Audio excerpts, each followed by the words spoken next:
예. 예. 자, 구속영장 기각 예상하셨습니까? 예, 예상했습니다. 이건 당연히 기각될 거라고 증거도 없고 법리도 안 되기 때문에 네. 기각될 거라고 그렇게 당연히 그렇게 생각을 해왔는데 네. 그럼에도 불구하고 영장을 청구하더니 저렇게 기각이 됐습니다. 네. 자, 영장 심사할 때 우리가 검찰이 힘을 주는 부분들도 있고 검사가 변호인이 힘을 주는 부분도 있고 사실은 근데 가장 관심은 판사님이 재판장이 뭘 물어보냐 이게 사실은 변호인들한테 제일 큰 관심사 아니었습니까? 재판장은 예. 어떤 부분들을 좀 질문을 많이 하던가요? 어떤 그 법리 문제, 증거 문제, 또 증거 인멸의 문제 여러 가지 부분에 대해서 궁금한 사항을 많이 물으셨고 네. 또 양쪽에게 그렇게 발언할 기회를 골고루 주면서 균형을 잡으려고 중립적인 판단하려고 노력하는 모습을 보았습니다. 네네. 우리 박 변호사님께서 이 영장 심사에서 특히 주력하신 부분, 강조했던 부분은 어떤 부분이 있으실까요? 일단은 법리상 죄가 되지 않는 것, 이게 백현동 사건이고요. 네. 그다음에 대북 송금 사건처럼 어떤 증거가 없는 이런 부분도 많이 지적을 했고 네. 또 나아가서 증거인멸 우려도 없다. 네. 예, 그런 부분을 얘기했는데 예를 들어 1년 6월 동안 300회도 넘는 압수수색을 했는데 네. 더 이상 인멸될 증거가 뭐가 있는가. 그리고 또 언론을 통해서 이게 중계 방송되듯이 계속 검찰이 공개를 해왔는데 예, 증거를 계속 공개했죠. 예. 예, 본인들이 먼저 공개했던 내용 외에는 법정에서 추가로 제출되는 게 없다는 것을 저는 느꼈는데 스스로 먼저 공개했던 증거를 인멸할 우려가 있다고 주장했던 것인지 그걸 인정하기가 어려웠고 법원에도 호소를 많이 했습니다. 그 언론에서는 뭔가 실질심사 당일날 한방이 있을 거다, 각종 녹취록이 나올 거다, 이런 등등의 예고 같은 기사가 많이 나왔었거든요. 새로운 증거 제출된 게 있었습니까? 없었습니다. 다 언론에서 본 내용들이었습니다. 그러셨군요. 소위 불이탈을 맞지는 않으셨군요. 불이했다고. 예, 그렇습니다. 예. 예, 근데 국민의힘에서는 어느 국민이 이 결정 납득하겠냐. 법원이 개딸에 굴복했다. 그다음에 유권 석방, 무권 구속, 황제 재판 이런 비판을 쏟아냈습니다. 사법부가 지금 이 재판부가 외부 의견에 영향을 받을 만한 그런 요인이 좀 있었습니까? 이건 발부를 해도 비난을 받고 기각을 해도 비난을 하는 분들이 있었을 것입니다. 네. 근데 오히려 행정부, 정부 눈치까지 생각하면은 네. 오히려 판사 입장에서는 발부를 하는 것이 더 편했겠죠. 그럼에도 불구하고 기각을 했던 걸 보면 네. 그야말로 양심에 따른 결정이었을 것이라고 저는 그렇게 믿고 있습니다. 네. 자, 기각 사유가 이례적으로 장문이다라고 언론에서 많이들 평가를 하고 있습니다. 어떠세요? 사실 장문이죠, 이게 이례적으로? 예, 제가 봐도 다른 사건들보다 좀 더 이유가 길고 구체적이라는 느낌을 받았습니다. 왜 이렇게 길게 쓰셨을까요? 아마 기록을 상세히 며칠에 걸쳐서 미리 읽고 내용을 파악하고 있었기 때문에 본인 판단에 뭔가 자신감이 있다는 것을 이렇게 좀 보여주고 싶었던 것이 아닌가 싶은데 예.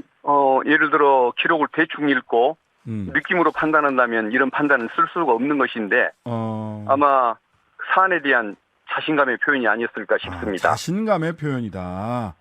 예. 예. 근데 사실은 죄 유무, 증거인멸 우려 유무 하나하나를 다 구체적으로 일일이 거시를 한 점에 비추어봐서 저는 그렇게 생각하고 있습니다.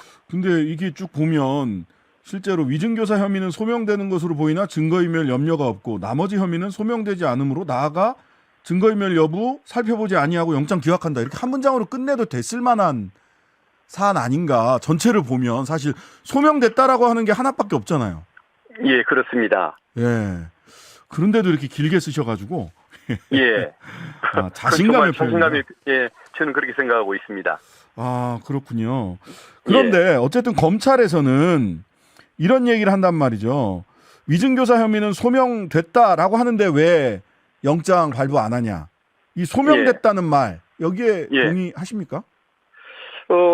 제가 어쨌든 재판부의 판단이니까 존중은 하는데 조금 좀 동의하기 어려운 부분도 좀 있긴 있습니다. 예를 들어 15년 전 사건을 기억을 환기시키기 위해서 이렇게 질문했던 내용을 과연 위증의 교사라고 볼 수 있는 것이냐. 네. 조금 동의하기 어려운 부분은 있지만 그래도 법원의 판단을 존중해서 한다고 보더라도 네. 인정한다고 할지라도 보면 이게 사안 중에서 아주 작은 부분입니다. 네. 그리고 또 예를 들어 녹취록이 있는 거 아닙니까? 네네. 그러면 인멸할 증거가 없는 것이겠죠. 네. 그러니까 뭐 인멸할 증거가 없는데 어떻게 구속 사유가 되겠습니까? 그건 논리 모순이 되는 것입니다. 예. 그런데 오히려 검찰에서는 소명됐는데 왜 구속 안 하냐 이렇게 얘기를 한단 말이죠. 검찰이 사실 소명도 되고 증거인멸의 우려도 있어야 된다라고 그래야 영장 발부된다는 거 모를 리가 없잖아요. 근데 언론에다 대면 그렇게 얘기한단 말이죠. 예, 아마 한 부분에 대해서 소명이 된 것처럼 이렇게 표현한 것을 너무 이렇게 의존을 한 것 같은데, 네. 그거 뭐 소명이 됐다고 해서 영장이 발부되는 것을 모를 리는 없는 것 같고, 예. 아마 본인들이 이긴 부분도 있다는 것을 그렇게 강조하는 표현이 아닌가 저는 그 생각이 듭니다. 네. 그 다음에 또 그 상당한 의심, 직접 증거 자체는 부족하다. 특히 이제 의심되는 점은 있지만 이런 얘기, 이런 표현이 두 군데 다 등장을 하잖아요. 백현동 쪽하고 대북 그 송금 건에도요. 예. 예. 근데 이제 또 법원에서, 검찰에서는 의심스러운데 왜 영장 발부 안 했냐. 법원 판단은 모순이다. 야당 대표 봐주기다. 이렇게 검찰 쪽에서는 반박하거든요. 이 반박에 대해서 평가를 좀 해주시죠. 의심을 가지고 사람을 구속하기 시작하면은 무사하게 살아남을 사람이 어디 있을까요? 네. 검사들도 법률가인데, 네네. 그런 주장을 하는 것은 억지라고 보여지고, 네. 그런 태도는 적절치가 않은 것 같습니다. 네. 자, 그리고 요 부분 대북 송금 사건 경우 이화영의 진술을 비롯한 현재까지 관련 자료에 의할 때 피의자의 인식이나 공모 여부, 관여 정도 등에 관하여 다툼의 여지가 있다고 보인다. 이게 무슨 뜻입니까? 아마 이제 이화영 그분이 진술을 자꾸 번복을 했지 않습니까? 네. 그런 부분에 대해서 누군가가 영향을 좀 미쳤던 건 아니냐. 등등 이런 시비거리가 있긴 있는데. 네. 근데 아마 그럼에도 불구하고 법원은 그것을 별로 평가할 가치도 없는 듯이 평가를 안 해버렸지 않습니까? 네네. 예, 그것은 아마도 김성태, 돈을 줬다는 김성태의 진술. 네. 이게 누구를 위해서 돈을 줬는가 하고 이렇게 진술한 부분이 있는데. 네. 이재명 대표를 위해서 돈을 썼다고 얘기하지만은 그것은 전혀 믿기가 어려운 내용이거든요. 그러니까 본인의 사업을 위해서 돈을 북측에 그렇습니다. 줬을 가능성. 예. 그러니까 본체에 관한 그 진술 이 자체를 믿을 수가 없는 거기 때문에. 네네. 그것에 전원에 불과한 이화영의 진술은 누가 왜곡을 했던 변질이 있었던 별로 중요한 부분이 아니라서. 범죄의 성립에 중요한 부분이 아니다. 성립 여부에. 예, 그렇습니다. 예. 김성태 말 자체를 믿을 수가 없는데. 예. 김성태와 이재명 지사 중간에 껴있는 이화영의 진술이 맞냐 틀리냐 번복되냐 안 되느냐가 뭐가 중요하겠습니까? 종로로 가든 이화영 진술이 종로로 가든 을지로로 가든 명동으로 가든 상관이 없다. 김성태 말을 믿을 수가 없다. 예, 그렇습니다. 왜 그러냐면 김성태가 북한에 김성태장이 100억을 줬다는 것인데. 네네. 줬다고 할지라도 그것을 자기를 위해 쓴 것이지 이재명 지사를 위해서 쓴 것은 아니거든요. 네.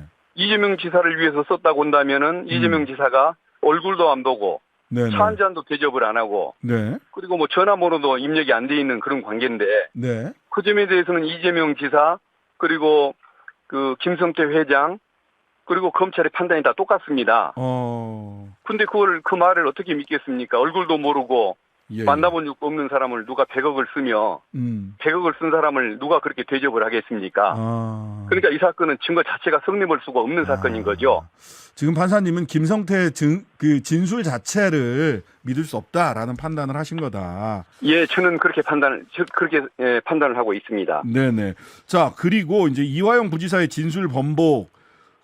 이화영 부지사의 아내가 가서 배우자가 편지를 받아오고 이랬던 과정 전체를 증거인멸 시도 내지는 심지어는 사법방해다 이렇게 검찰이나 한동훈 법무부 장관이 말씀을 하신단 말이죠. 증거인멸 시도나 사법방해 이러한 검찰의 평가에 대해서는 어떻게 보십니까? 그것은 저는 그런 일이 있었는지 없었는지는 모르겠습니다. 네. 있었을 수도 있고 없었을 수도 있을 텐데. 네. 설령 그것이 그런 일이 있었다고 할지라도 가족이나 뭐 그 내부에서 일어난 문제지. 그게 피의자인 이재명 대표하고 뭔 상관이 있겠습니까? 그것을 뭐 남들 사이에 이루어진 일을 가지고 피의자가 증거인멸을 한 것처럼 네. 그렇게 주장하는 것 자체는 옳지가 않은 얘기이기 때문에 예. 그 역시도 타당치는 않습니다. 그 구속 대상자가 남들 사이에 이루어진 그 일에 대해서까지 책임을 져야 할 이유는 없는 것이겠죠. 법원의 판단은 그런 것이 아닌가 싶습니다. 예, 이재명 대표의 주변 인물에 의한 부적절한 개입을 의심할 만한 정황은 있지만 피의자가 직접 증거인멸을 할 염려가 있다고 단정할 수는 없다. 예. 지금 박 변호사님 말씀하신 부분을 이렇게 판사님은 이렇게 표현을 하신 것 같고요. 자, 그다음에 예.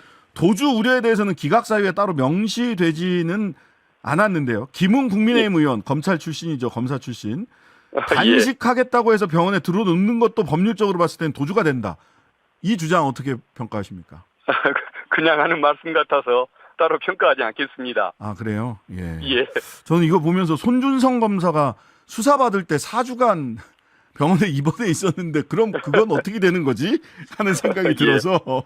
예. 그냥 해보는 말씀 같습니다. 그냥 해보는 말씀이다. 예. 자, 검찰 수사 동력에 큰 타격 입었다는 평가 나옵니다. 구속영장 재청구 여부도 관심인데요. 어떻게 예상하시나요? 아마 재청구를 할 수가 없을 겁니다. 일단 재청구를 하더라도 국회에서 통과될 수가 없고, 네. 그다음에 재청구를 하려면 재청구 사유가 있어야 하는데 이미 할 만한 수사는 다 했기 때문에 네. 추가 자료를 제출할 수가 없는 사안입니다. 네네. 그런 측면을 생각하면은 재청구 사유도 설명하기 어려운 사안이라서 저는 재청구는 불가능하다고 봅니다. 자, 한동훈 법무부 장관은 영장 기각이 죄가 없다는 건 아니다. 뭐 원론적으로 맞는 얘기죠. 그리고 이거는 중간 수사 결과일 뿐이다. 남은 수사가 차질 없이 진행될 것이고 시스템에 따라서 진행되는 거기 때문에 뭐 수사 동력이나 뭐나 이런 거는 아무 문제 없다.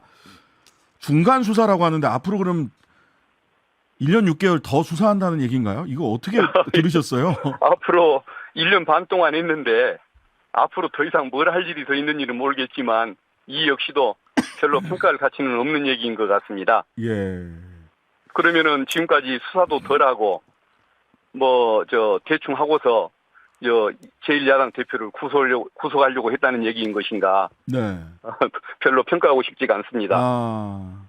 평가하고 싶은 거 없다. 수사 동력과 관련해서 언론에서는 수사 동력이 빠졌다, 안 빠졌다, 뭐 이런 등등의 얘기를 하는데 한동훈 장관은 수사 동력 필요 없다, 시스템이 동력이다 이렇게 얘기를 하거든요. 근데 이제 실무에서는 실제로 이렇게 영장이 기각되면서 수사 동력 빠졌다.